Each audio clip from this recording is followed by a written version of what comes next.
আমাদের রাজীব দা হচ্ছে এটা এই করে কাটতেছে। Hello guys, good morning. সবাই কেমন আছো? তো আশা করি সবাই ভালো আছো। তো আজকে সকাল সকাল কোথায় যাচ্ছি সেটাই ভাবতেছিল তোমরা। তো আজকে রবিবার ছিল, তো রবিবারে মালিকের বাড়ি কাজ ছিল, সেখানে যাইতেছি। তো চলো ওখানে গিয়েই তোমাদের সাথে কথা বলি আবার। আমাদের রাজীব দা হচ্ছে এটা এই করে কাটতেছে।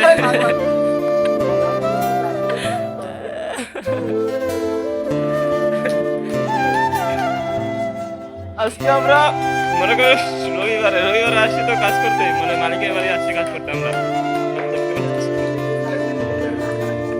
সো ফাইনালি কাজ কমপ্লিট। কাজ টাজ করার পর এখন বাড়ি চলে যাচ্ছি।